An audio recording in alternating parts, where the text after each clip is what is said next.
Pues bien, ya sí damos inicio a nuestra actividad en el día de hoy.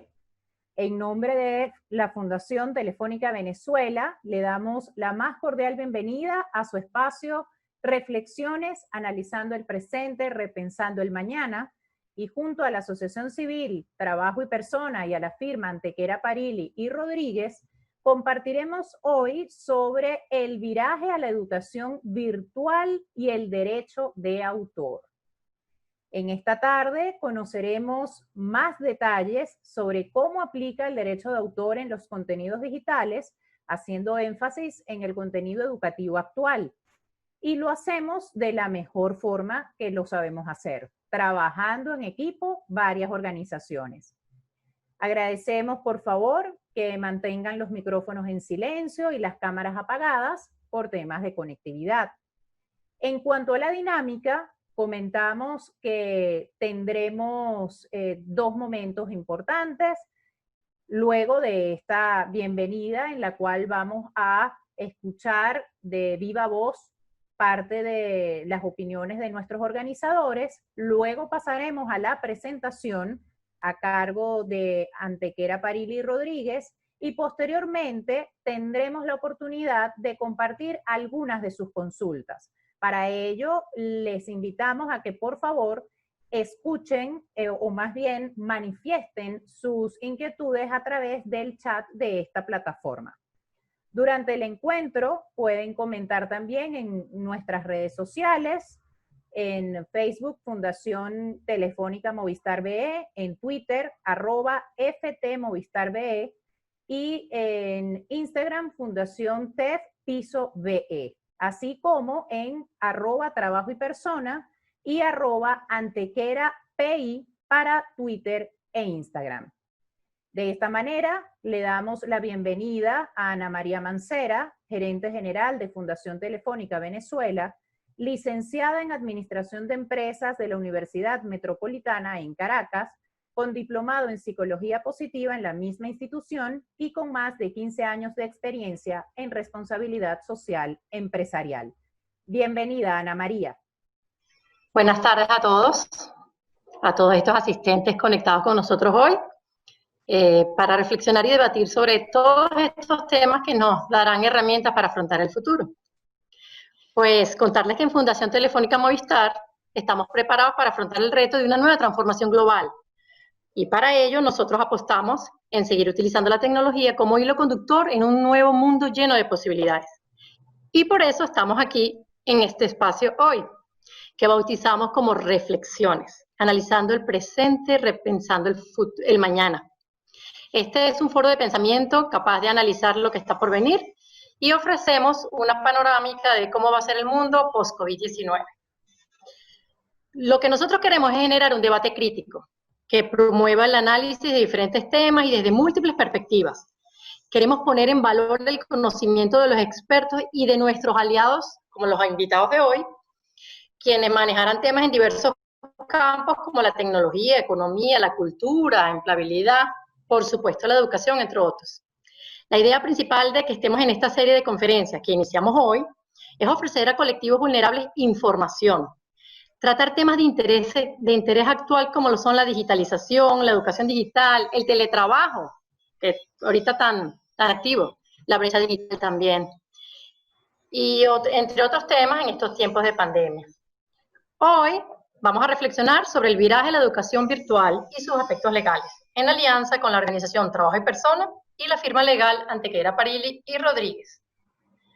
Vamos a abordar un tema poco tratado, los derechos de autor en el mundo digital, haciendo énfasis en el contenido educativo actual.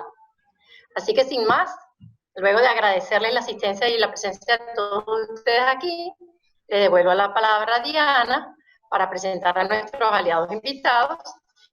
Y bueno, gracias por conectarse, sumarse a este debate y esperamos lo disfruten. Muchísimas gracias. Gracias a ti, Ana María, y por supuesto gracias a todo el equipo de Fundación Telefónica Venezuela que hace posible este espacio. Y tal como lo decía Ana María, tenemos muchos retos, hablamos del teletrabajo, hablamos de la educación digital, Y algo que nos conecta mucho con Fundación Telefónica y todo el equipo organizador de esta actividad es precisamente el trabajo. Y para ello, pues quiero darle la bienvenida a Alejandro Marius, fundador y presidente de Trabajo y Persona, quien tiene unas palabras para compartir con nosotros. Bienvenido, Alejandro.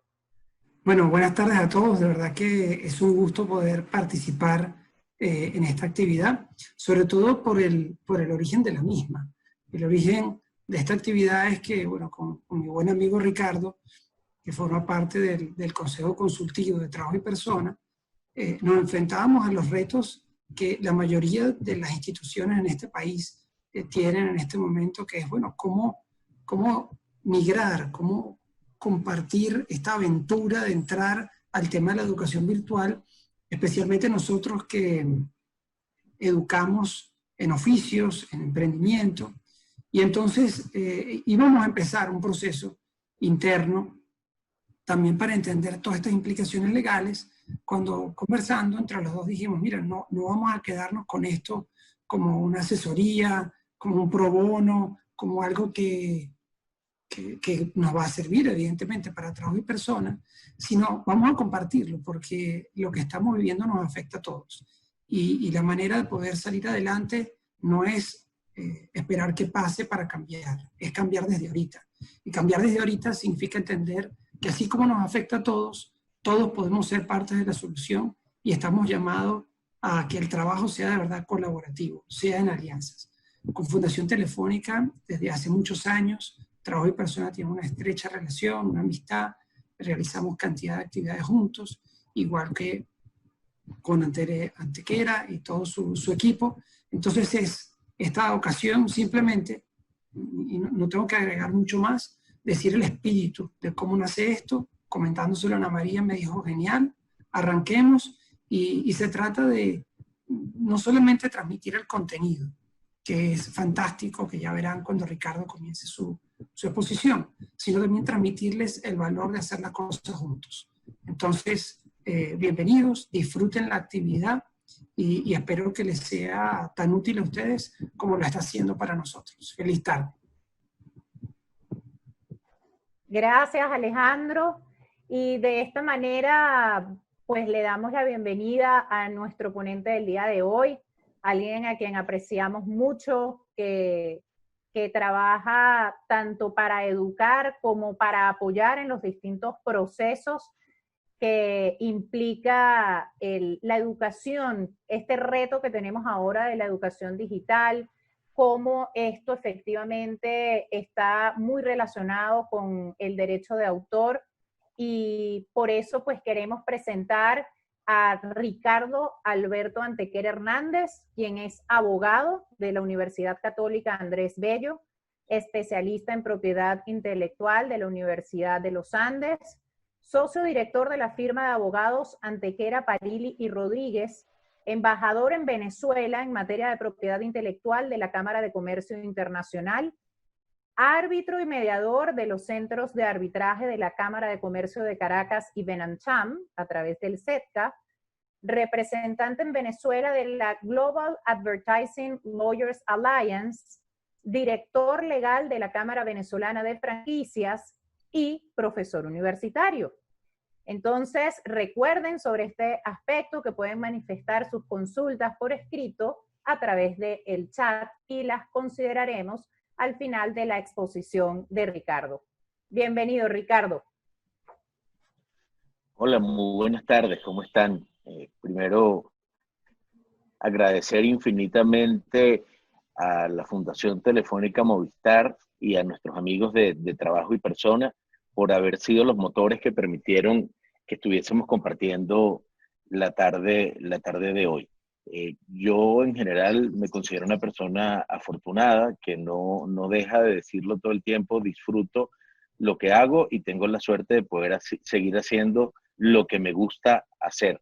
Y una de las cosas que hemos aprendido o que hemos reforzado luego de estos ya casi 4 meses de confinamiento, se resumen en las palabras que mencionó Alejandro en su introducción. Por allá, en el lejano abril, a principios de abril de 2020, hablamos al final de una tarde, Alejandro y yo, a ver qué hacíamos, cómo colaborábamos en estas circunstancias, sin saber el cómo ni por cuánto tiempo sería, y coincidimos en que teníamos que empezar a construir y a compartir conocimientos desde lo básico para intentar que algunos conceptos fundamentales que están asociados a la educación y a la capacitación y que están relacionados con eso que nosotros hacemos desde el punto de vista académico, desde el punto de vista profesional, que no es otra cosa que sino difundir la importancia de la protección de la creatividad y de la innovación, se pudiese hacer de una manera idealmente masiva, que espacios como este se reproduzcan en muchísimas oportunidades y en muchísimos lugares y para muchísimas audiencias de distintas características, de manera tal de que podamos ir acompañando a quienes hacen de la educación, a quienes hacen de la producción de conocimiento asociado a la comunicación, a la educación, perdón, su modo de vida. Y a todas esas personas que están en la periferia y que están relacionadas directa o indirectamente con la educación, pues que puedan sacar provecho de conversaciones como la que vamos a tener en la tarde. A ver, Ricardo, ¿Aló? ajá, te escuchamos. Ahora sí te escuchamos, continúa. ¿Desde hace cuánto no me escucharon? Perdón. Hace como 10 segundos, realmente muy cortito. Ok, bueno, no sé qué parte pude haber dejado de decir, pero iba a ser la segunda precisión era el tema de mi compromiso en intentar manejarnos bajo conceptos. Déjenme volver a compartir la pantalla, perdón. La tecnología le encanta jugar con nosotros y hoy no está siendo la excepción. El compromiso de intentar transmitir conceptos que no estén contaminados de esa manera de hablar y de escribir con la cual nos preparamos los abogados. Pero la tercera y probablemente la más importante para que no ocurran episodios como el que acaba de ocurrir ahorita, por favor, si pierdo el audio, si no ven lo que estoy proyectando, busquen la manera, si tienen una paloma mensajera, si tienen cómo dispararme con una china, una piedra desde donde estén. Yo estoy ubicado en Baruta, en el sureste de Caracas. Si alguno está cerca, pegue un grito de manera tal de que yo no esté hablando solo frente a una audiencia ausente. Así que entiendo que en este momento... Ajá. Seguro te lo haremos saber, Ricardo, así que no te preocupes. Tenemos varias vías, WhatsApp, vale, el chat del Zoom, así que tranquilo. Ok, buenísimo. Entonces, arranquemos entonces. Si bien es cierto que esto lo titulamos dentro de este espacio reflexiones que tenemos la alegría de compartir su inicio en el día de hoy por esta iniciativa maravillosa de la Fundación Telefónica Movistar, se llama o está asociado en principio a los cambios relacionados con la migración o más bien la migración acelerada hacia la educación virtual y temas legales. En realidad nosotros vamos a compartir, son conceptos de impacto para la educación virtual asociados con uno de los insumos esenciales para la capacitación y para la formación. Esto es, podemos tener los mejores salones, podemos tener la mejor tecnología del mundo, pero si no hay un capacitador que haya estudiado y ese capacitador no tiene materiales idóneos y adecuados para desarrollar su actividad, pues tendremos, como haciendo la comparación con la tecnología, tendremos una maravillosa autopista de la información, pero sin contenido, sin carros para que circule. Entonces, nosotros vamos a hablar de cómo la maravilla de la creación va evolucionando, nos sigue acompañando y cómo entonces debemos trabajar para tratar de sacar de ella el mayor provecho posible sin perder de vista de que aquí los cambios en algunos aspectos de nuestra vida no necesariamente suponen, como algunos plantean o han planteado, desarmar o tumbar la casa y volverla a construir.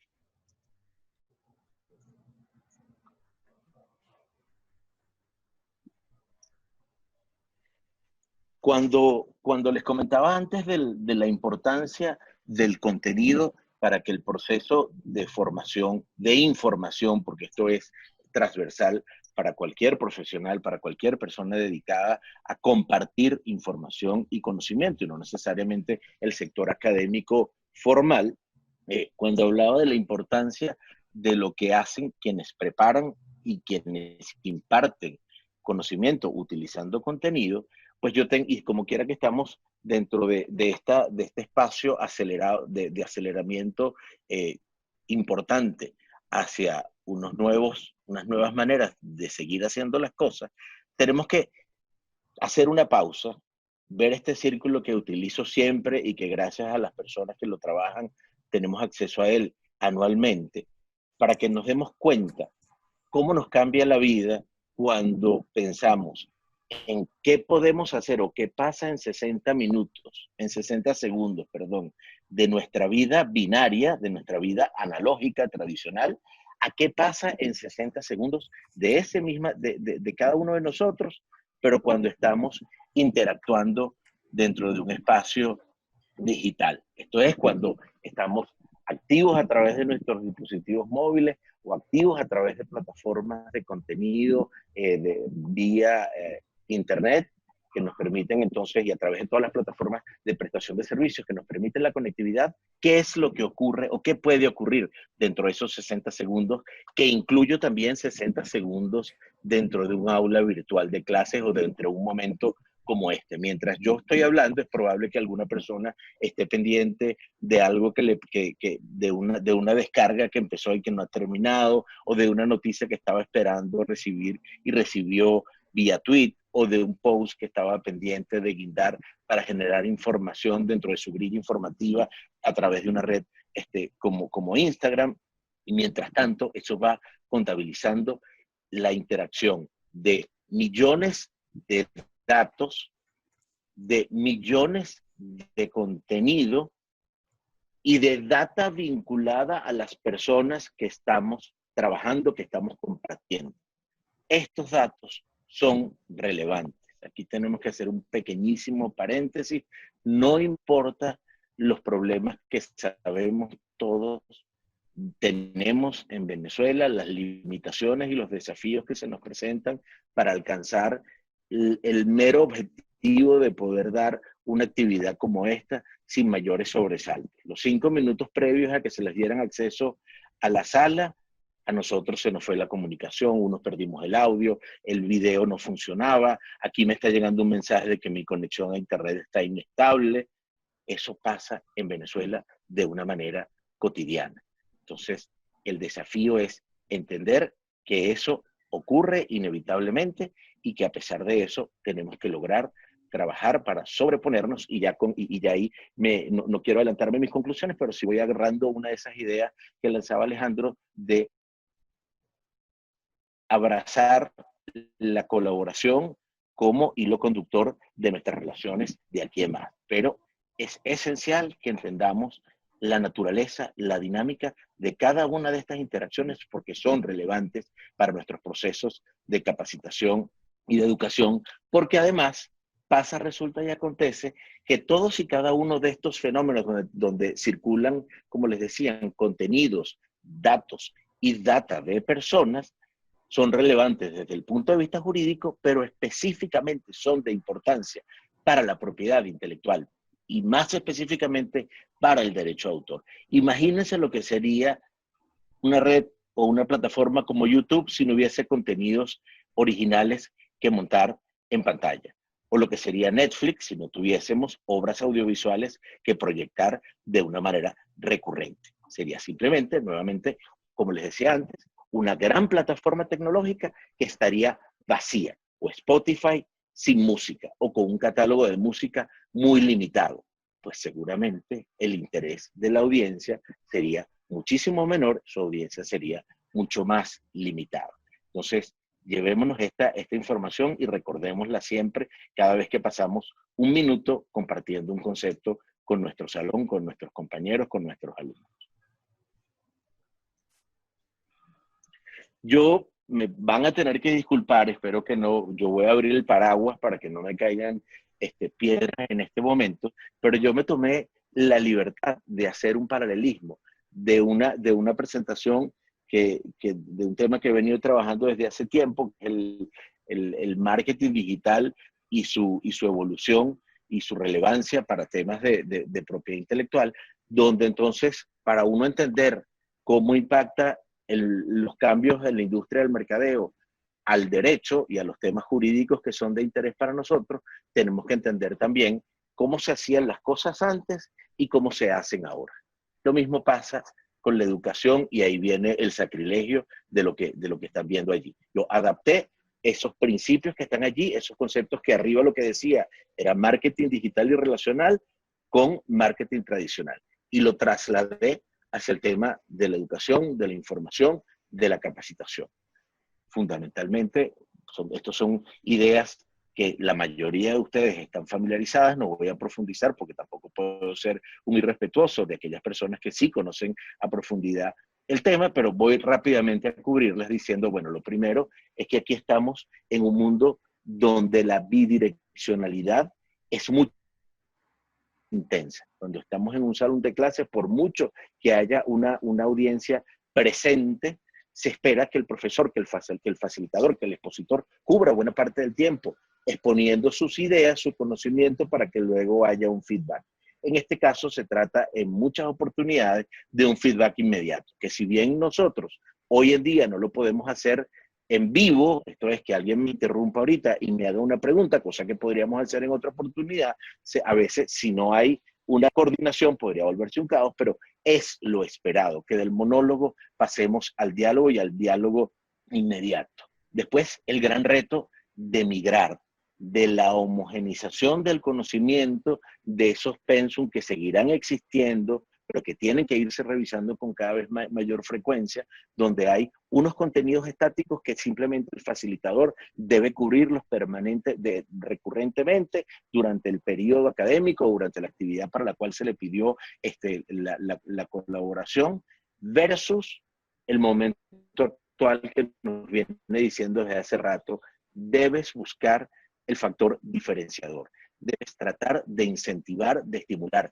Y ahora que tenemos a unos muchachos de primaria, de bachillerato, encerrados en una casa y pretendiendo que presten atención mientras están en la sala o en unos espacios compartidos con su familia o con primos o con amigos del edificio y pedirles que tengan una atención similar o parecida a la que tienen en un salón de clase, caray, yo tengo que hacer el esfuerzo para mostrarle a esa audiencia, traje cosas diferentes. Ayer yo conversaba con un buen amigo periodista y le decía, yo quisiera que en las aulas de clase de las universidades, de los colegios, haya, aparte de los mejores profesores del mundo que puedan,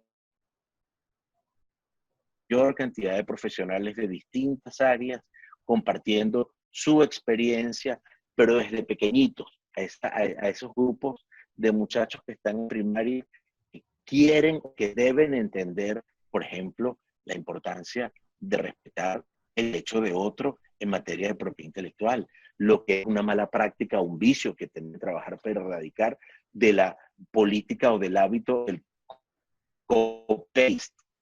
Ese tipo de cosas vienen del profesor, pero si las refuerza alguien que conoce del tema del derecho de autor, le está dando un valor agregado a este muchacho, a ese joven que está en un salón a distancia, que va a alegrar por el mes, hoy se aburre, pero mañana va a ser la experiencia y asimilar ese conocimiento de mejor manera. Después, por supuesto, como en el mercadeo, uno ya no está buscando la satisfacción de una necesidad inmediata, sino que se trata de fidelizar a ese cliente para que la experiencia positiva se repita muchísimas veces. Aquí nos pasa una actividad una vez o tener un buen facilitador en una materia si no logramos una homogenización de la calidad de manera tal de que haya el interés del destinatario de seguir enganchado a esa institución, a los contenidos facilitados por esa institución a mediano y a largo plazo. Tenemos que conocer a qué le hablamos y hoy en día los tenemos que conocer aún más. No es lo mismo hablar con una audiencia que puede estar en una zona del país donde tiene complicaciones de acceso a los servicios públicos aún mayores de las que tenemos en Caracas, a si estamos trabajando en un salón o en un espacio donde la mayoría de las personas tengan una conexión o unas plataformas tecnológicas más bien idóneas o al menos aptas para poder estar conectado por 45, por 60 minutos. Entonces, yo debo perfilar, debo entender a quién le voy a hablar y sobre trabajar ese mismo conocimiento, pero lo voy modelando para que sea aún más relevante a la gente que me esté acompañando en ese momento. La colaboración va a ser una palabra que vamos a estar repitiendo, que ahorita es la tercera vez que la digo, va a haber seguramente 2 o 3 veces más que la mencione yo, y seguramente cuando haya la posibilidad de las preguntas y respuestas, seguirá existiendo. Nunca como ahora necesitamos lo que decía antes, necesitamos músicos, necesitamos abogados, necesitamos diseñadores de libros, necesitamos profesionales del mercadeo para que acompañen en el proceso de educación aquellos quienes hacen la labor titánica de dedicarse con exclusividad a la formación y a la educación.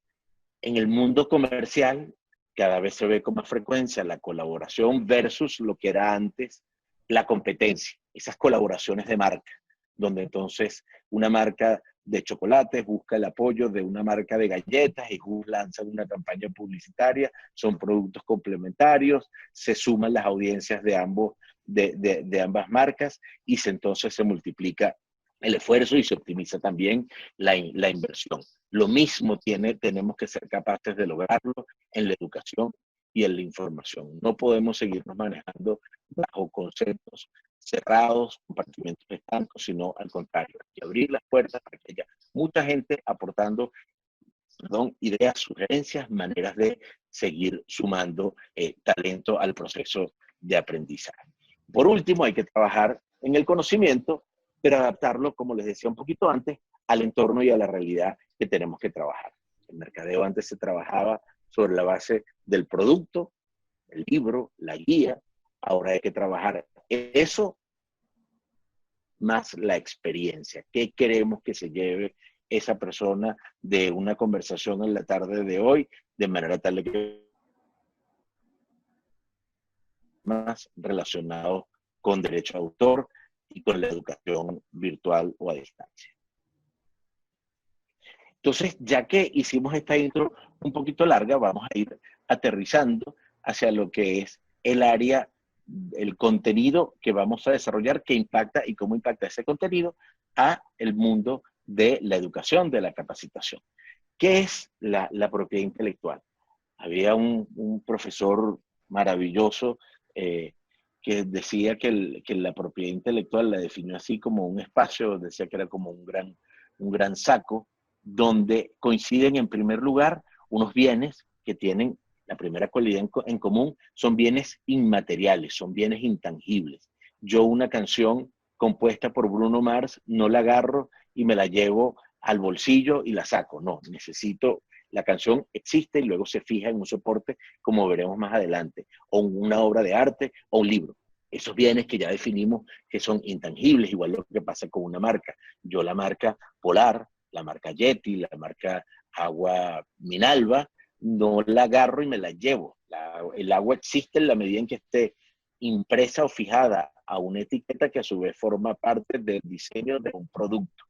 Y ese intangible se llama marca, hay otros que se llaman obras creativas y hay otros obras del ingenio y hay otros que se llaman invenciones, por ejemplo. Entonces, lo primero es eso, son bienes intangibles. Después intentamos o deben ser, dependiendo del área de protección donde vayamos a encasillarlos o agruparlos, deben ser originales, para el caso del derecho de autor, distintivos para el mundo de las marcas, o novedosos para el tema de las invenciones. Y ya veremos, vamos a enfocarnos hoy más en el mundo del derecho de autor y la originalidad, pero es importante que se lleven esos 3 conceptos, pues la originalidad, la distintividad y lo novedoso, para que una vez cumplidos con los requisitos de ley, esos bienes inmateriales que gocen de alguna de estas 3 cualidades, le darán a quien sea su creador o el titular. Si, por ejemplo, el titular, el creador ha dispuesto, ha cedido, ha autorizado, le ha licenciado a otra persona que explote comercialmente o gratuitamente esa obra del ingenio, ese libro, esa pintura, ese trabajo científico, se le otorgan derechos de explotación, derechos de comercialización exclusivos, que nuevamente el titular de ese derecho puede decidir cómo lo pone a disposición del público, bajo qué condiciones, por qué tiempo, pero son derechos exclusivos y eso es bien importante dentro de la lista de cosas que uno quisiera que nos llevemos hoy. Esa es la primera condición. Son derechos exclusivos porque es una creación ajena, igual que pasa con los bienes materiales, que nosotros no entramos a la vitrina de uno, no entramos a una tienda y nos paramos en la vitrina y agarramos lo que nos provocó y nos los llevamos. Igual ocurre con los bienes inmateriales. No hay nada distinto en agarrar un par de zapatos y llevárselo a descargar una película o descargar un libro sin pedir autorización, más allá de que puede haber excepciones, como vamos a ver más adelante, que impactan positivamente al mundo de la educación. Ahora, ya yo me adelantaba un poco, pero ¿qué protege? ¿De qué va eso de esa definición que usted acaba de dar de un espacio donde coinciden bienes inmateriales? Ajá, pero ¿en qué se traduce? Bueno, lo primero, como decía antes, en esos bienes inmateriales que resultan del esfuerzo, de la creatividad del ser humano y que al final, como regla, se concretan en un soporte que sí podemos percibir y tocar. El cuadro, como ya vamos a ver un poquito más adelante del proceso creativo, la obra de arte se fija luego en un lienzo y ese lienzo es el que nos llevamos, enmarcamos, participamos de una subasta o vamos a una galería y lo compramos y eso es lo que nos llevamos con nosotros. Allí se materializa la obra en ese soporte y ese soporte sí lo podemos, sí es tangible. Y eso se concreta, esa definición abstracta se transforma en bienes que nos acompañan en nuestra cotidianidad de una manera indisoluble, permanente y casi que podríamos hacer un desafío de que los reto a que pasen una hora sin estar impactados por la propiedad intelectual y verán lo difícil que resulta. Incluso omitiendo la parte tecnológica, sino yéndonos hacia el mundo analógico, preevolución de lo que llaman la cuarta revolución industrial con la irrupción del mundo digital, pues el reto sería 60 minutos, sí, estando completamente ajeno a una invención, a una innovación, a una marca y al producto que identifica, o a un bien cultural o a un bien del entretenimiento protegido por el derecho de autor. Allí ven la lista a título meramente ejemplificativo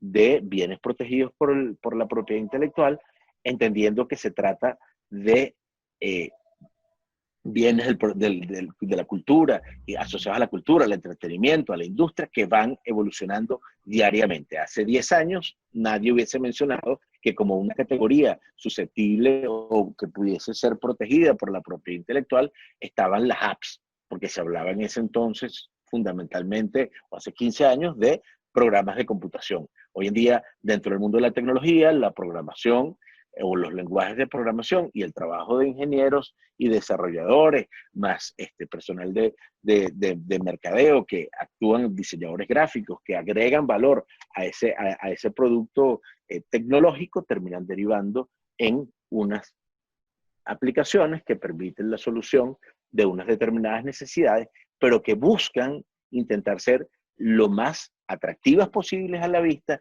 y lo más funcionales posibles. Pero de eso se trata el tema de la colaboración en la propiedad intelectual. No es solamente el trabajo de innovación solo, sino que va siendo enriquecido por el aporte de personas especialistas en distintas áreas, de manera tal de que el producto final sea lo más cercano a la satisfacción de necesidades, presentándose de una manera interesante. Ya entrando, ya conociendo un poco más, o ya habiendo dejado fijado algunos conceptos básicos dentro de lo que es la generalidad de la propiedad intelectual, vamos a adentrarnos, o vamos a meternos en la piscina del derecho de autor, porque gran parte del trabajo que transcurre en el mundo de la capacitación y la educación está dependiendo de una manera permanente de contenidos, de materiales que están sujetos a protección por parte del derecho de autor, e incluso en el proceso educativo se generan materiales protegidos, obras protegidas por el derecho de autor, y de hecho el sector educativo es uno de los grandes actores en el mundo y de los grandes ganadores en general de que haya incentivos hacia la creatividad en los países. Entonces, la primera consideración es entender de qué va eso de la originalidad. Para que yo pueda hablar de una obra, algo tiene que ser original. ¿Y en qué se traduce eso? Pues bueno, que se trata de que todos y cada uno de nosotros tenemos un pensamiento único y una manera de hacer las cosas o de expresar las cosas diferentes y únicas también. Si hiciésemos un ejercicio aquí, ahora estamos más de 50 personas interactuando o conectadas en este momento y dijésemos, tienen 5 minutos para escribir un cuento corto con la idea de una rosa, una lámpara y un teléfono celular, pues recibiremos 50 cuentos cortos que tendrán una manera de expresión diferente. La idea de inicio es la misma, pero la manera de escribir, de transmitir de cada uno de nosotros, es imposible que sea idéntica a la otra. Entonces, la originalidad es esa expresión creativa e individualizada de la obra, no importa el tamaño, la expresión del conocimiento individual no tiene por qué ser magnánimo, gigantesco, grandilocuente, pero que esa expresión individualice el trabajo del creador para diferenciarlo de cualquier otro que esté participando de una actividad dentro del mismo género. Eso, si yo lo traduzco a un proceso de cómo ocurre el tema creativo, pues tengo que llevarlo a 3 grandes momentos, como enseña una gran profesora argentina, la doctora Delia Lipsy, que es el proceso creativo pasa por 3 momentos. Primero, el chispazo creativo, como lo llama uno, la idea. Diciendo, oye, soñé con estas cosas y creo que yo puedo combinarlas de manera tal de que con esa necesidad que ya existía, yo puedo lograr algo. O se me ocurre que con esta conversación que yo tuve anoche, yo puedo construir unos versos y hablar con mi compañero músico y poder acompañar de la letra a unos acordes musicales y terminar teniendo una canción. Y ahí viene el método o el plan de la composición. Ok, tengo el concepto. Ahora, ¿qué debo hacer? Debo escribir, debo montar el lienzo, debo tener la computadora para empezar a programar, a diseñar, a escribir. Y después, la última parte es cómo termina expresada luego de esa estrategia para decir cómo voy a hacer o cómo quisiera hacer las cosas, está la parte final, que es cómo termina mostrándose o cómo expreso yo esa idea por la cual decisión para llegar a esa expresión. Y de nuevo, como veremos más adelante, no tiene por qué ser un proceso que demande complejidades, porque la simpleza, el arte está también más muy cortos o muy breves y temas muy sencillos y cotidianos, pero que la particularidad de su autor logra que se transmitan de una manera única que conecte con su audiencia. Ahora partamos ese bloque que se llama derecho de autor en 2 ladrillos pequeños. Vamos a explicar de qué va o en qué consiste, cuál es el contenido de ese derecho grandote. Ahí, el primero, el derecho moral, que es una manifestación inequívoca de la creatividad del ser humano, por eso es lo más cercano, es dentro del mundo del derecho de autor. El derecho de autor es considerado un derecho humano, y lo más humano es reconocer precisamente que hay unas condiciones que son exclusivas del ser humano, que es, por ejemplo, la condición de autor, y que esos derechos no prescriben, no finalizan nunca, y están las 4 I's, que son inalienables, inembargables, irrenunciables e imprescriptibles. No podemos disponer de ellos. Yo no puedo decir, yo soy ahora el autor de la canción Caballo Viejo porque la heredera de un día me dijo que yo podía decir que yo soy el autor de Caballo Viejo. Eso no, será mentira, será ilegal, es de imposible cumplimiento. Son intocables y no se extinguen con el paso del tiempo. Nadie podrá decir, más allá de que la Mona Lisa sea una obra plástica en dominio público, pues nadie podrá decir que ahora ya no es Da Vinci el autor y es Ricardo Alberto Antequera. Son conceptos que dentro de esta misión imposible de en 60 minutos dar conceptos básicos de un tema que tiene tanta riqueza, pues esto forma parte del desafío de transmitir algunas ideas básicas que se lleven ustedes dentro de lo que es el abanico de herramientas asociadas al derecho a autor. ¿Qué lo compone en ese concepto del derecho moral? Pues el derecho de divulgación, que es solamente el autor puede decidir cuando quiere dar a conocer su trabajo, su creación. El derecho de paternidad, solamente nosotros, quienes crean, pueden ser reconocidos como padre de la criatura y no otro. El derecho de integridad, yo no puedo, aun cuando yo haya comprado un cuadro, yo no puedo agarrar ese cuadro y mutilarlo y ponerle entonces graffiti o unos spray y unas telas y distorsionar el trabajo del autor. Más allá de que yo sea propietario del soporte material, del lienzo, no podré yo distorsionar, modificar de una manera que mutile la inspiración y la manifestación de esa inspiración del autor solamente por ser propietario de un soporte.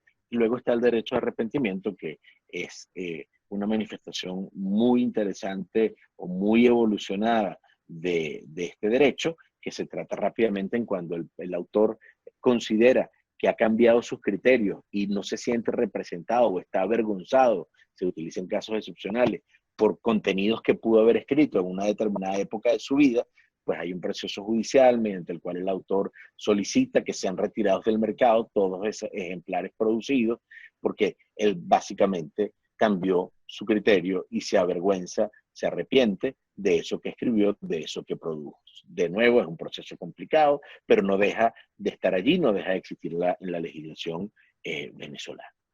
Después viene el contrapeso. Están todas esas manifestaciones asociadas a la personalidad, al derecho de autor como un derecho humano, pero después viene un principio básico.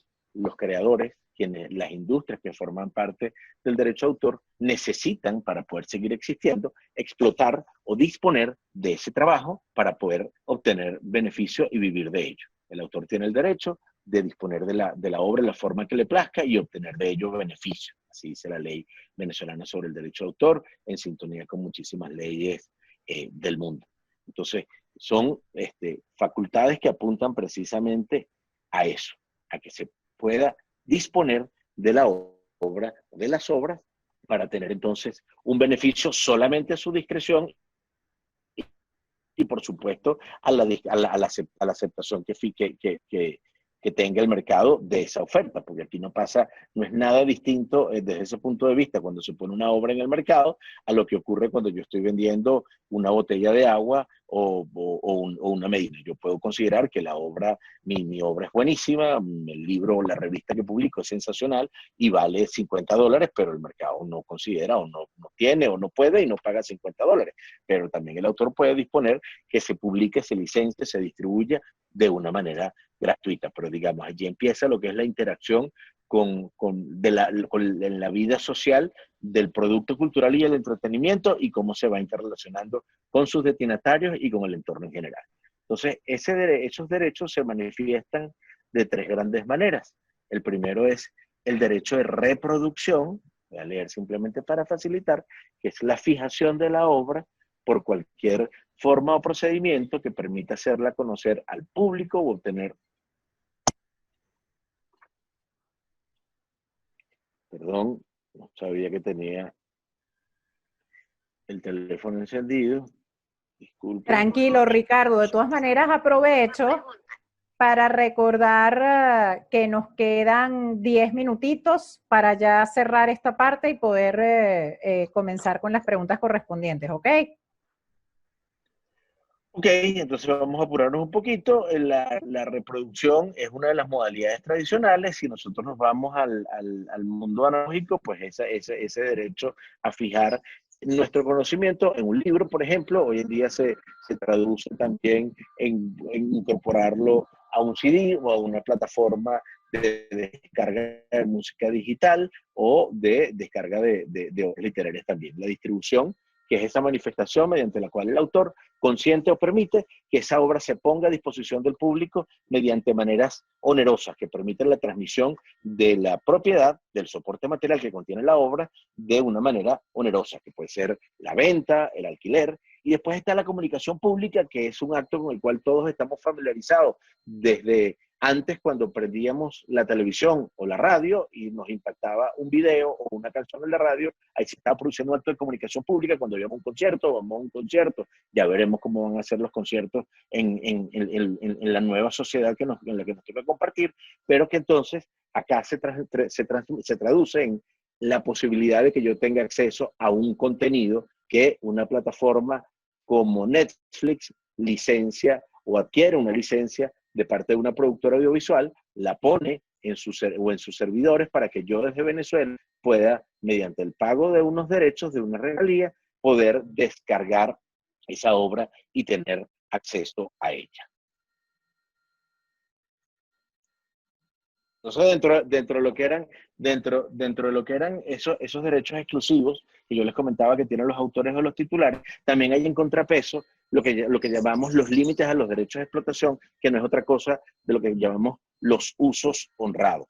Los usos honrados son mecanismos de compensación, de contrapeso, para que entonces un profesor, un capacitador, un medio de comunicación pueda tomar ciertos contenidos, por ejemplo, limitados, de una obra, de un artículo, y reseñarlos dentro de lo que es, por ejemplo, el derecho de cita. Hay límites en la legislación, al derecho de reproducción, límites a los derechos de comunicación pública, pero siempre tenemos que entender que más allá de lo que establezca la ley, hay una cosa que se llama la regla de los 3 pasos o la regla dorada, para que un uso no autorizado sea considerado un uso honrado o un fair use, como desarrolla la doctrina anglosajona. Lo primero es que siempre tienen que ser casos o circunstancias especiales. En el caso venezolano son las excepciones que establece la ley y no ninguna otra. Segundo, que esa excepción no atente contra la explotación normal de la obra. Si yo utilizo para mi clase un video que fue puesto, o un comercial, por ejemplo, de una marca, que fue puesto con consentimiento del titular en Internet, en una plataforma como YouTube, y yo lo incorporo como ejemplo a una de mis clases, yo no estaré atentando contra el giro comercial de ese contenido. Y en tercer lugar, que por supuesto no causen un perjuicio a los intereses legítimos del titular del derecho, que yo no impacte, que yo no interrumpa o que no afecte eso que estaba, o los planes que tenía el titular del derecho para continuar explotando esa obra.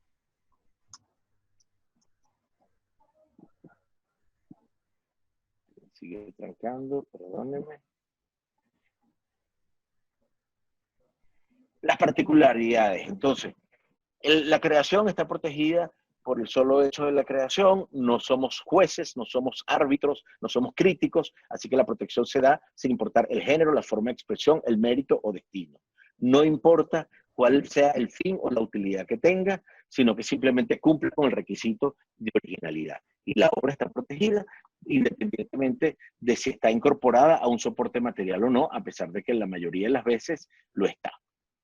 Algunas particularidades adicionales: el derecho nace y se activa por el solo hecho de la creación. No debe cumplirse con ninguna formalidad. El derecho de autor, como un derecho humano, no condiciona que se obtenga algún tipo de registro, como si pasa en la parte de las marcas o de las patentes. La duración en Venezuela es vida del autor más 60 años. En otros casos, como en la obra audiovisual, los programas de computación, son 60 años a partir del año de la primera publicación de la película, del programa de computación. Vencido ese plazo, la obra pasa al dominio público y puede ser utilizada libremente. Aquí, aun cuando ya dijimos que la obra nace o está protegida por el solo hecho de la creación, es importante leer, es importante entender y es importante comunicar al entorno cuáles son las condiciones de uso de los contenidos. Si usted quiere que su libro lo ponga Google Books o lo ponga Amazon a disposición del público y usted lo quiere poner libremente, gratuitamente, es su derecho.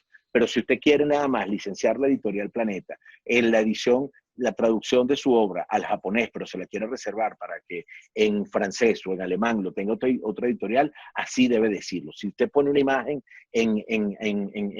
la gente consulta y quisiera utilizar imágenes, es importante que se diga que esa imagen está protegida por el derecho de autor, no está sujeta a libre uso y debe hacer siempre un reconocimiento a los créditos del autor o del titular.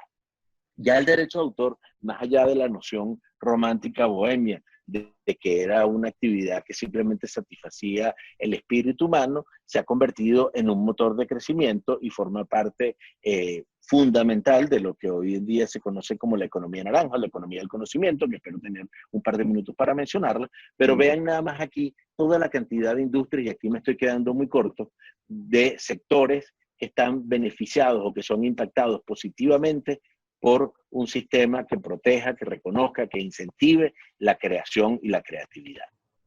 Dentro de lo que es la economía del conocimiento, simplemente recordar que es un esfuerzo que se ha hecho para tratar de aglutinar de una manera metodológica, seria y correcta todo el impacto que tienen todas las industrias asociadas a la creatividad y la innovación para que se entienda el gran sentido, el gran significado que tienen en el presente, y que países como Venezuela, igual que está ocurriendo en la gran mayoría de Latinoamérica y el Caribe, terminen de entender que tenemos que montarnos en el tren de la creatividad y de la innovación para ser parte de esta cuarta revolución industrial. Y decimos que la economía naranja es propiedad intelectual, porque las actividades que forman y los actores que forman parte del ecosistema naranja, primero son de alto impacto para la educación y tienen alto impacto, o hay un componente importantísimo de propiedad intelectual. Pensemos en el arte, en el entretenimiento, en las industrias culturales, el turismo cultural, las actividades de publicidad y mercadeo, las creaciones funcionales, las plataformas digitales, todos aquellos quienes aportan valor al ecosistema de valor creativo, terminan beneficiando a la actividad educativa. Y ya no se trata, como les decía antes, de esa visión histórica del autor que describe su manuscrito y entonces llega a una editorial y tiene algunos asociados a la creatividad y la innovación que ya hoy en día impactan al menos o aportan al menos el 5% del PIB en América Latina. Voy a pasar esto porque seguramente algunas preguntas y voy a llegar directamente hacia la conclusión. Esto fue una cosa que cuando se lo dije a Alejandro la primera vez le hizo mucho clic, pero esto lo tenemos que llevar como lección. Todos en la red, nada distinto a lo que nos encontramos en la calle. Todo algo es de alguien. Y nada cambia porque estemos compartiendo en un espacio diferente. Cuando estábamos en un salón de clase, nadie sería capaz, no debía tomar un libro de un compañero o del profesor y llevárselo para su casa. Aquí pasa lo mismo. No podemos darnos la vida de una manera indebida, simplemente descargar un libro completo y tenerlo cuando existen mecanismos para yo poder tener el libro que yo necesito y poderlo consultar, y si tengo la posibilidad, su versión tradicional o en línea, poder hacerlo. Pero la lección, la primera es, investiguen, chequen, validen antes de simplemente decir, bueno, esto lo puedo poner y ya. No, porque está allí en internet no significa que lo puedas poner. Lo segundo, al menos en nuestro sistema, el sistema jurídico continental, las personas jurídicas, las empresas no son autores. Quienes crean somos las personas. Y las personas jurídicas, las personas que ayudan en ese proceso de creación, que financian, que aportan recursos, herramientas, pueden llegar a ser titulares de ese esfuerzo individual de ese esfuerzo humano, pero la creación nace en el ser humano. Todo lo que documentemos, todos los acuerdos, salvo que sean groseramente ilegales o inconstitucionales, pues serán las reglas o los principios que regirán nuestra relación. Así que siempre hay que estar pendientes de qué estoy firmando, para qué estoy firmando, y el que está adquiriendo algo también tener en cuenta de leer las letras chiquitas para tener claro que lo que está adquiriendo lo está adquiriendo dentro de unas determinadas condiciones y no vaya a ser que se lleve un chasco que luego va a hacer una inversión, se dé cuenta para un colegio, por ejemplo, una plataforma tecnológica, se dé cuenta que lo que compró fueron 25 licencias y él necesitaba 200 licencias. Entonces, revisemos y entendamos. Si no hay nada documentado, pues existirán unas relaciones de hecho, pero nos toca entonces ir a consultar qué es lo que dice la ley cuando no hay un acuerdo expreso entre la gente que participa.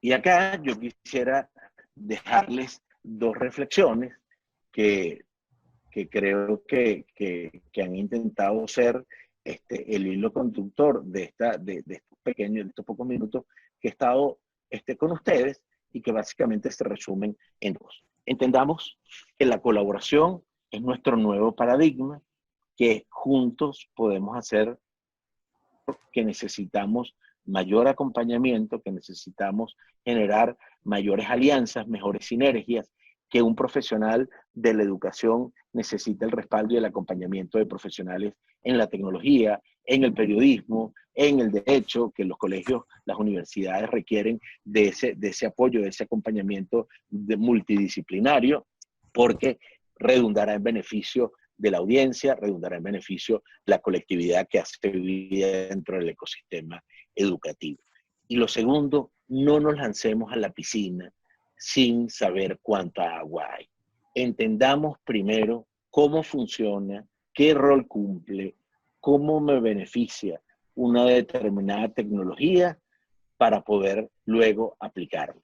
Otro gran profesor, maestro, del que aprendimos muchísimo, fue una persona que probablemente nunca manipuló intensamente las redes sociales, las plataformas de streaming, porque falleció antes de que se convirtieran en un fenómeno masivo, pero primero entendía de qué iban. Se tomaba la molestia de entender el concepto, de entender el algoritmo, por qué las cosas pasaban de una determinada manera, por qué los hits me aparecían en función de mis preferencias, pero en otras plataformas no, y a partir de allí podía entonces explicar, aun cuando no podía no haber tenido la experiencia. Pero ese es el reto. Yo me permito simplemente cerrar con una reflexión que escuché de un profesor español hace muy poco, ya, que hablaba de que todos estábamos metidos, estábamos cerca de la piscina, todos estábamos de alguna manera mentalizados que nos íbamos a bañar en la piscina, pero unos teníamos el traje de baño, otros estábamos con sandalias, otros ya tenían el morral con la muda, los que tenían ánimo de tomar sol con un bronceador, y el acto seguido es que nos vimos todos, tal como estábamos, dentro de la piscina. Algunos se habían entrenado, otros no, pero lo cierto es que estamos todos dentro de la piscina, unos con el agua al cuello, unos nadando muy cómodamente o medianamente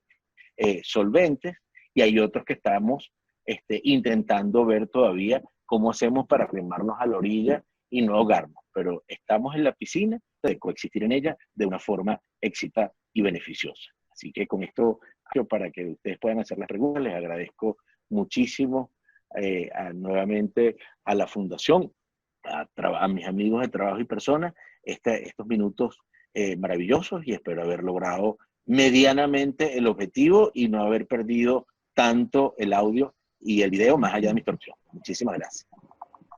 Muchísimas gracias a ti, Ricardo. De verdad que en este momento tendrías a todos los que estamos acá acompañándote, dándote un fuerte aplauso, así que yo me permito dártelo en nombre de todos ellos.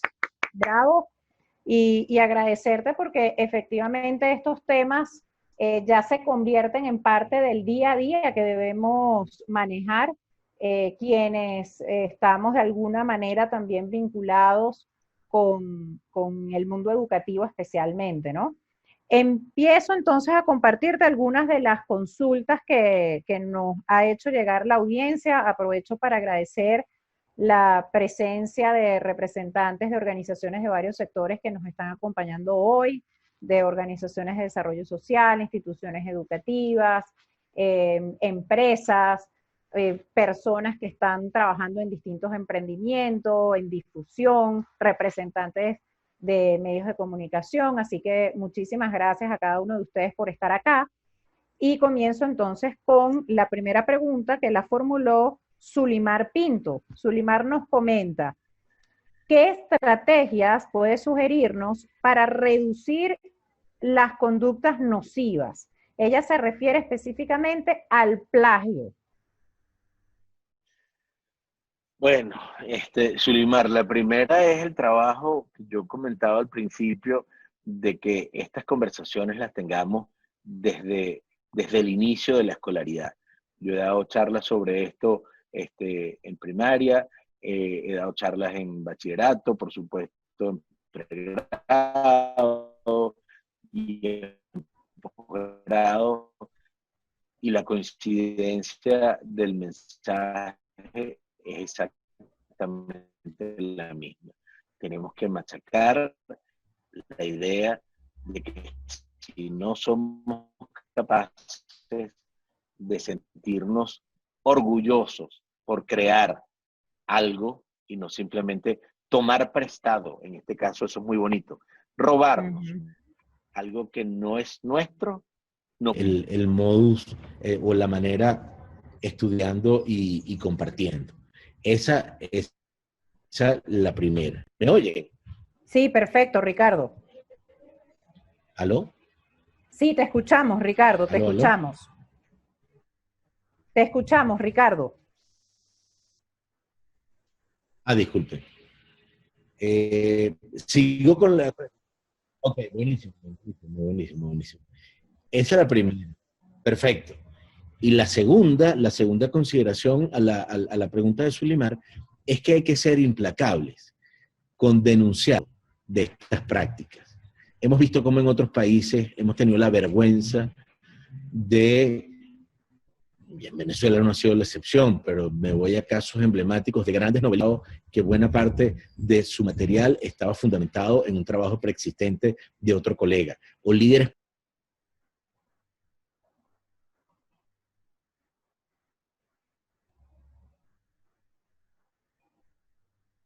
A ver, pareciera que perdimos por un momento a Ricardo. A ver. Ok, Ricardo, aquí estás con nosotros nuevamente. Vamos a dar... decía que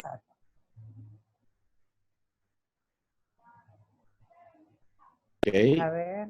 El anfitrión me está pidiendo que reinicie el audio. Aquí estamos. Estoy siendo obediente y he reiniciado mi audio. Así es, ya estás con nosotros, Ricardo. Ok, ¿quieren que siga? Dejo la pantalla de las preguntas todavía ahí, ¿verdad? Sí, sí, de acuerdo. Ok, entonces, en la medida en que hagamos causa común y esto se siga denunciando, estaremos mejorando los chances. Y la invitación a quienes hacen vida en aulas desde pequeños, desde maternal, kinder, en primaria, enseñen. El copy-paste, el cut and paste, como dicen los españoles, es una cosa nociva, terrible, que si no se corrige desde el principio, lo van a replicar, lo van a seguir haciendo por siempre. Siempre se descubre. El profesor siempre va a saber que un trabajo es plagio de algo que hizo otra persona. Así que te podrá salir bien la primera vez o por un rato, pero te van a descubrir. Entonces, son herramientas más allá de la ley y de lo que puedan ser acciones judiciales. Yo me voy más a la raíz, a la semilla. Si logramos mejorar, si logramos ser más exigentes desde el principio, la cantidad de materiales originales que estaremos generando y el número de denuncias por plagio será muchísimo menor. A eso tenemos que apostar. Ok, Ricardo. Ahora paso a integrar dos preguntas que tienen que ver un poco con las redes sociales. Diana Pachón nos dice, buenas tardes, respecto a los materiales publicados en redes sociales tipo Facebook, Instagram o Twitter, ¿se pierde realmente el derecho sobre el contenido generado? Y me permito hacerte la segunda. Maite Navarro nos dice, cuando se toman materiales de las redes sociales para completar un trabajo personal, ¿allí se está violando la propiedad intelectual? Bueno, con la primera, cuando tú publicas un contenido original en una red social, tú no estás perdiendo ningún derecho sobre ese contenido. Tú estás ejerciendo un derecho que es que estás divulgando ese material sobre ese contenido, llámese un video, una fotografía, una obra multimedia. Allí tú estás compartiendo con el público, con tu mercado o con los destinatarios, quienes hacen vida en esa red social, de tu trabajo. Pero eso no significa que tú hayas perdido allí la posibilidad de prohibir que otro simplemente lo edite, lo mutile, se robe la paternidad de tu obra. No, eso definitivamente no funciona así. De hecho, las redes sociales tienen mecanismos para que cuando cosas como esas ocurran, se puedan denunciar situaciones de infracción a derechos de propiedad intelectual, a derechos marcarios. Por ejemplo, si yo coloco una foto de una publicidad de una marca determinada y la quiero incorporar a mi publicidad, seguramente recibiré una denuncia. Además, la tecnología funciona de manera sensacional y hay motores que buscan permanentemente ese tipo de contenido para reportárselo a quienes son sus titulares de derechos. Tú lo que podrás hacer es, como decía al principio, es aclarar o informar bajo qué condiciones quieres tú que la gente disfrute de ese contenido.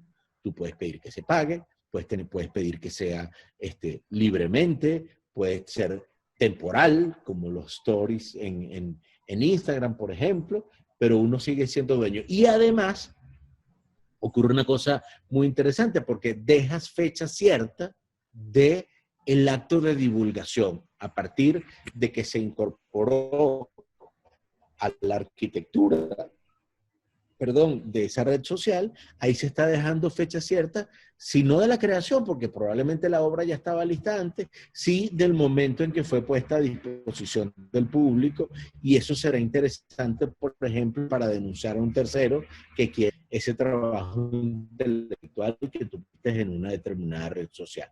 Y la segunda, Diana, que ahí se me pasó. Lo que nos comentaba Maite era si cuando se toman materiales de las redes sociales para completar un trabajo personal, si en ese momento se estaría violando la propiedad intelectual. Cuando se toman materiales ajenos para incorporarlos a un trabajo propio, todo eso viene del maravilloso concepto del derecho de la cita. No será el derecho de la cita, es la posibilidad que yo tengo de tomar porciones determinadas de ciertos contenidos y poder incorporarlos dentro de un trabajo propio, cosa que demanda un gran esfuerzo intelectual, que eso forma parte también de los retos de poder ser mejores en nuestros procesos de educación. No se trata, el derecho de la cita no es simplemente decir, yo voy a hacer una crónica del partido de fútbol de ayer, y entonces la crónica va a ser, agarro un párrafo de lo que dijo un periodista determinado en el diario AS de España, otro párrafo del de Marca y otro párrafo del de Mundo Deportivo, y ya está, ahí está mi crónica. No, yo lo que hice fue un collage donde yo no estoy aportando ningún tipo de elemento de creatividad y me estoy lucrando, peor aún, me estoy lucrando por un trabajo que hizo otro. Entonces, todo dependerá del buen uso. El derecho de la cita es saber citar, es un arte, porque además supone haber leído y entender personas que coinciden con el pensamiento que uno tiene o con los cuales uno no está de acuerdo y poderlos incorporar armónicamente dentro de la redacción, dentro de la construcción que uno está haciendo, de manera tal que una danza muy armónica entre lo que yo estoy tratando de transmitir y cómo me sirve la coincidencia respecto de otros autores. Entonces, todo va de profesor en un salón de clase, proyecta un video completo de YouTube o incluso una película, teniendo el soporte original, idealmente pedimos que sea así y que esa película se pueda compartir en el salón, en el salón de clase o distinto es a que yo vaya a tomar ese mismo video o un video y lo incorpore a una obra audiovisual que yo estoy haciendo, pero que el impacto del video ajeno sea mucho mayor al material original que yo estoy aportando, o que ni siquiera de crédito, por ejemplo. Pero los créditos no son suficientes. Si yo estoy en una situación de plagio y doy los créditos, eso no aminora mi responsabilidad o no disminuye la situación de infracción en la que estoy. Ok. Eso me lleva entonces a la pregunta que nos hacía, por ejemplo, Lisette. Ella nos hacía referencia a qué sucede con las fotografías que se encuentran rápidamente cuando se coloca la búsqueda de un tema a través de los buscadores de Internet. O sea, ¿cuál es el tratamiento que deberíamos darle a esas fotografías, por ejemplo, que usemos en alguna presentación o que utilicemos en algún material que nosotros elaboremos? Uh-huh. Bueno, nuevamente, hay que analizar en qué contexto se va a utilizar, se está preparando ese contenido y a qué audiencia se le va a dar.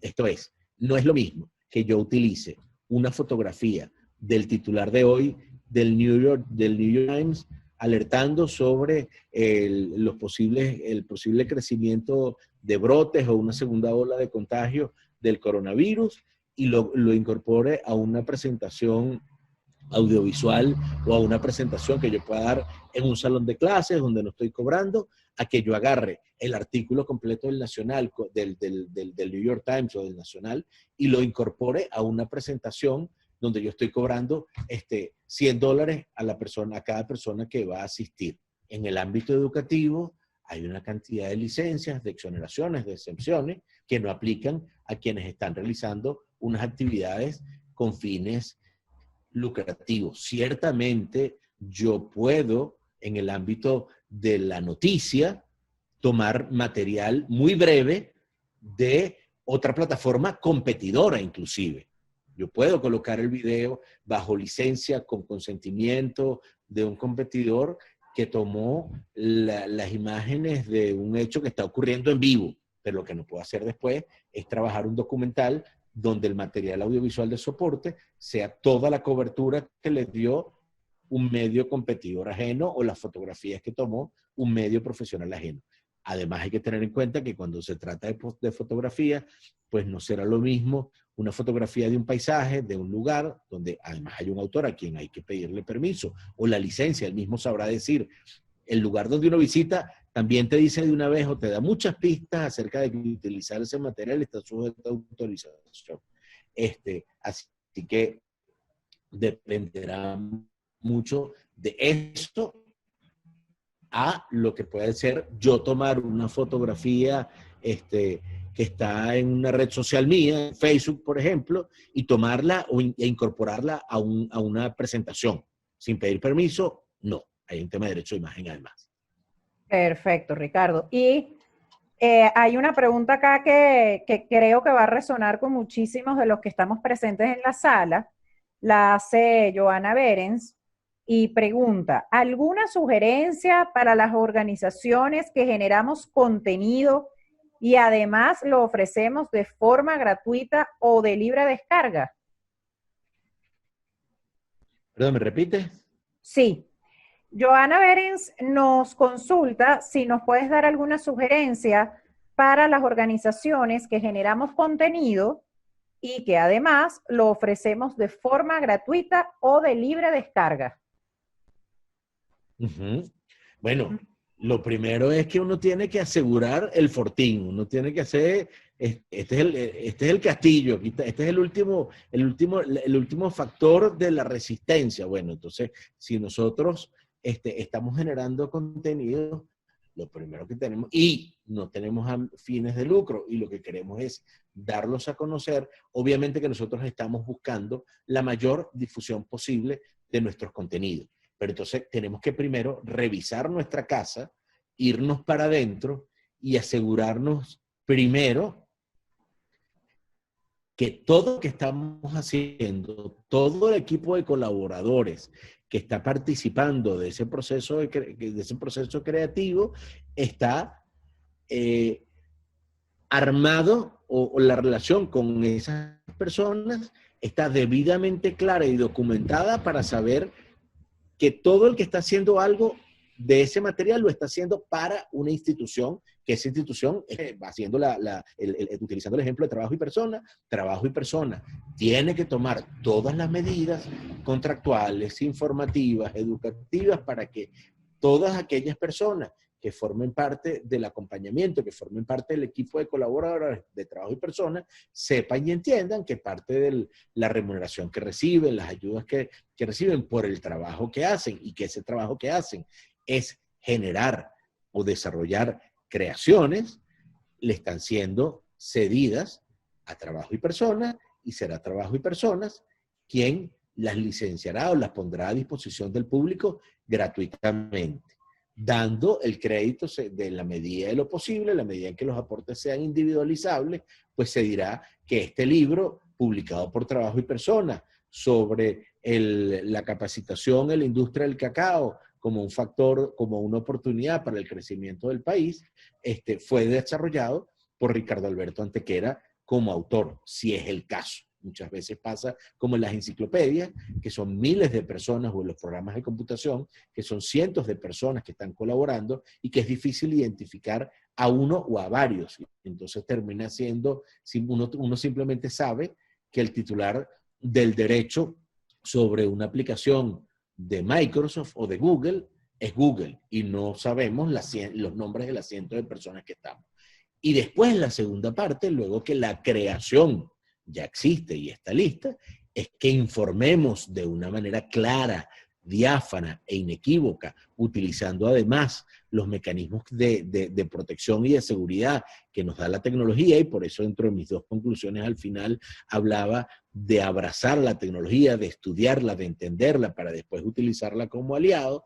Pues yo deberé aplicar toda la tecnología asociada a la protección para que se mantenga incólume esa cadena de identificación de mi institución como titular, como productor de esos contenidos, para ponerle cada vez más difícil a quienes quieran utilizar los caminos fáciles e ilícitos de tratar de modificar para presentar como propio un trabajo ajeno. Yo no puedo monopolizar el conocimiento. Yo puedo tratar de que las herramientas que yo utilicé para impartir mi conocimiento sean reconocidas como mías y no sean tomadas por otros, o no sean mutiladas, modificadas por otros y presentadas como propias. Ok. Ricardo, ya para cerrar, porque en estas respuestas ya a su vez has respondido otras consultas, hay una acá que es digamos, muy puntual y de mucho interés para quienes estamos en el mundo académico. La hace nuevamente Diana Pachón y dice: respecto a los trabajos de grado o tesis, ¿es derecho del estudiante o derecho del tutor?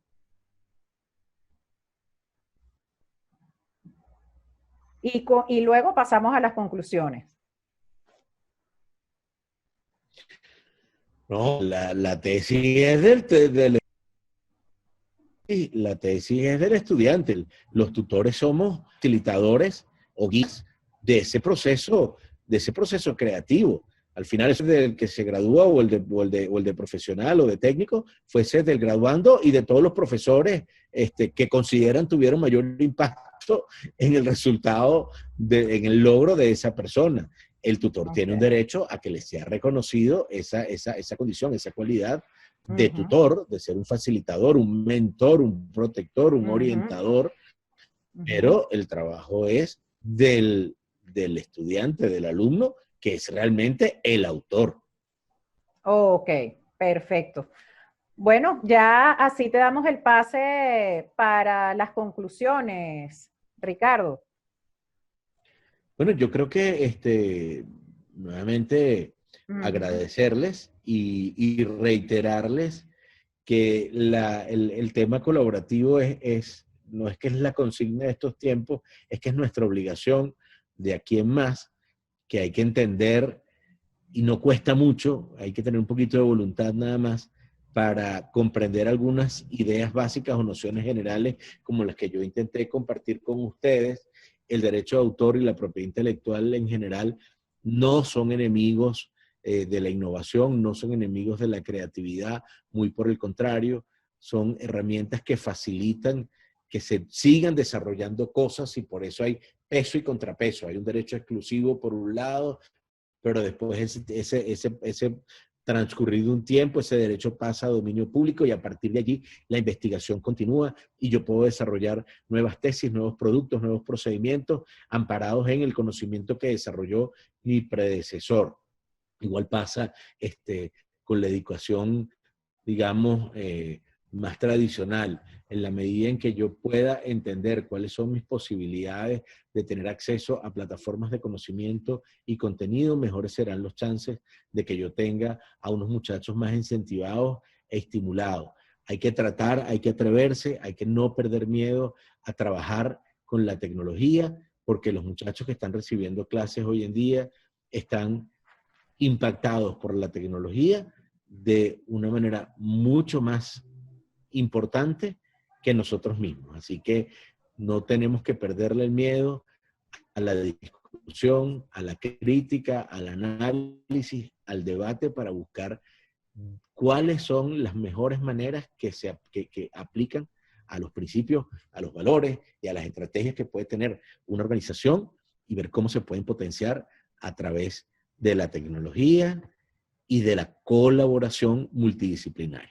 Claro, así es, Ricardo. Muchísimas gracias a todos quienes han participado en la organización del encuentro del día de hoy. Tal como lo dice Ricardo, me permito parafrasearte, Ricardo, y es que aún teniendo miedo al cambio, aún sabiendo que todos los días debemos enfrentar múltiples retos, realmente eso es parte de lo interesante, construir juntos las realidades que queremos ver, construir juntos todos digamos, estos cambios, estas realidades, estas transformaciones que queremos materializar con colaboración, haciendo un uso efectivo de la tecnología y trabajando muchísimo en equipo.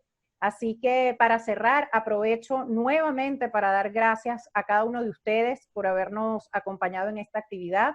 En nombre de la Fundación Telefónica Venezuela, les reiteramos que cuentan con este espacio, reflexiones, analizando el presente, repensando el mañana, y que hoy ha sido la primera actividad junto a la Asociación Civil Trabajo y Persona y la firma antequera Parili y Rodríguez.